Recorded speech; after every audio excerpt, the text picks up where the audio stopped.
The whole secret lies in confusing our enemy so that he cannot fathom our true intent. This fun game that I played, I had a really good time playing this one, and I actually got to play something similar to this the other night. Check it out. We get into it, and I start entombing pieces and taking space here, right? High 18 level 100 stuff here.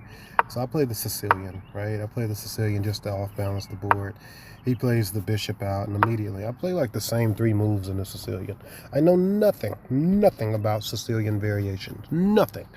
But I know this much. So I play that bishop up, or sorry, I play this pawn up simply to blunt this bishop. So now it's not staring at my f7 pawn anymore. And he plays the knight out, and I play knight to c6. And I see that his knight is coming for this d4 and this e5. I see that. So what I want to do is I simply want to contest it. So I play my knight out, and I'm developing, and I'm fighting for here, right? I'm fighting for the same squares. He castles immediately, and honestly, I'm kind of concerned here because he's castling. My king's in the center of the board, and I know that they say that, hey, you're hiding behind this e pawn. It's supported by, at the very least, this f pawn, and that e file hasn't opened yet, so you should be okay because the e file is closed. So the king can theoretically stay in the center. At the same time, I'm a Rui Lopez Petrov player, so I'm castling quickly, so it's a little nerve-wracking. I play the knight up, and the reason I play the knight over is as a preparatory move. I'm not in a rush to trade pieces. I know, and I hate to say this, I know that I'm playing against a player that's sub 1800. So I know that he's going to be more comfortable in an open position. So I'll keep it closed, right? Keep it closed. And watch how close this gets.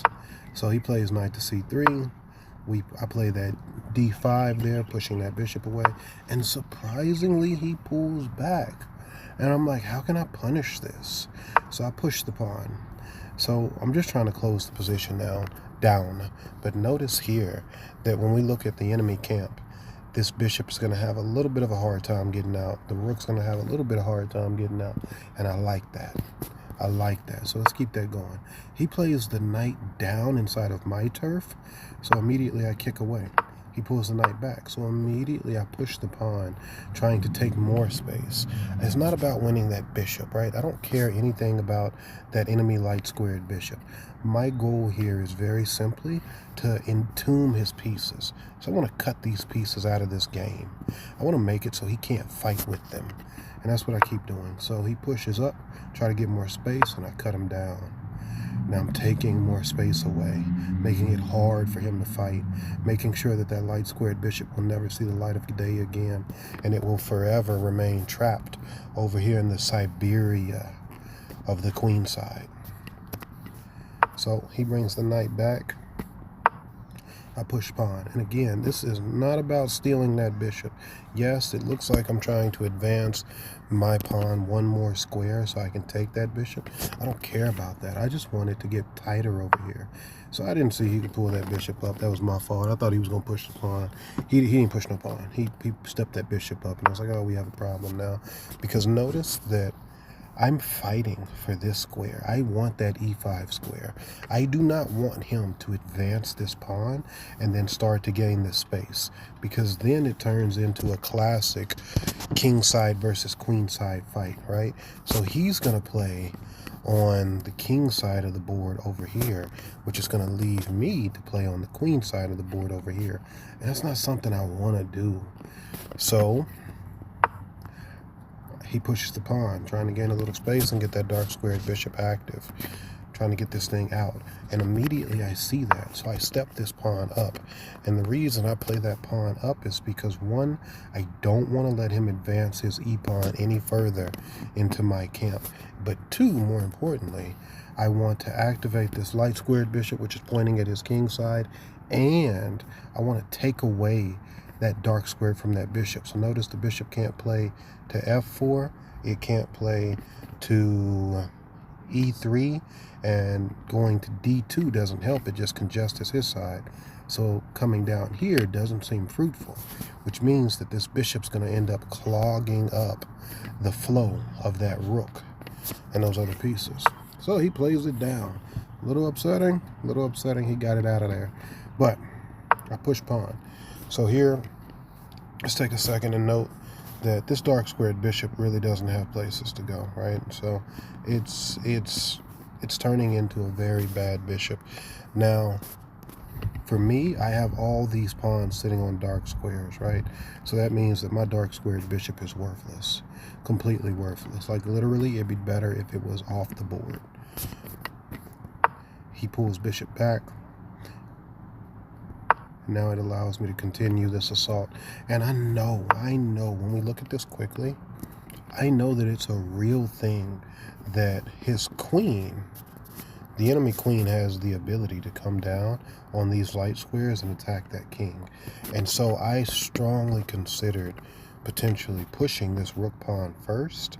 That's where I can occupy this square, preventing my opponent from coming into that light square. But I decided, I'll just push the pawn. It'll be okay.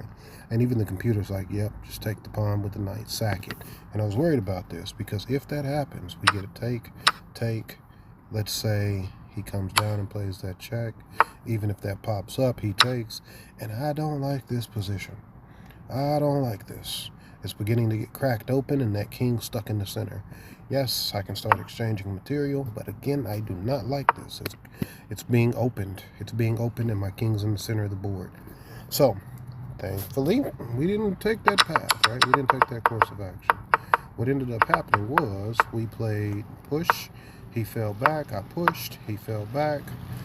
I pushed again. So here I am trying to smother him again. So notice I'm trying to smother him on both sides of the board.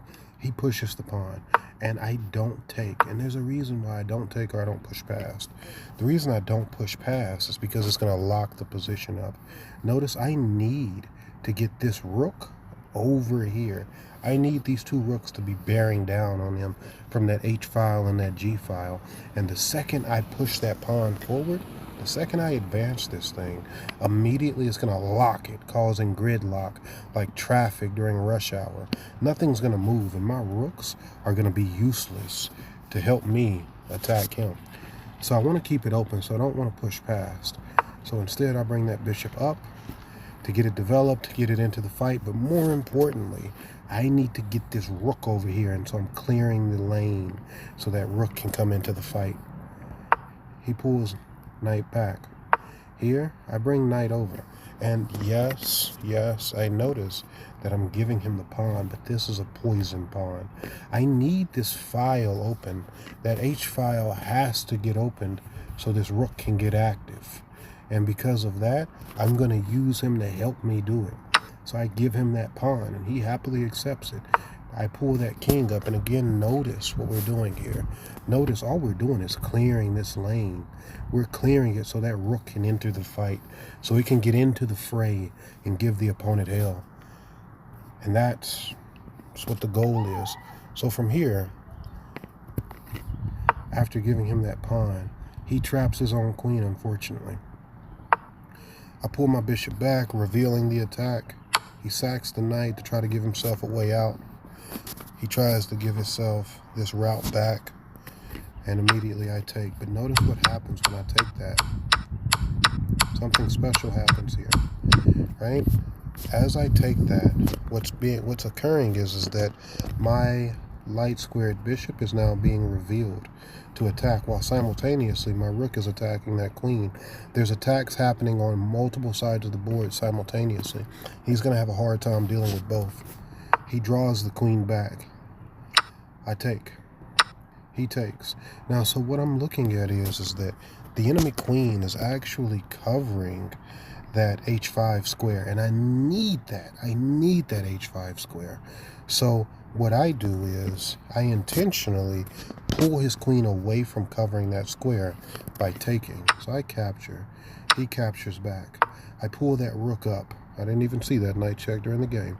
I pull that rook up, and he takes. I slide that queen over. We're playing for mate.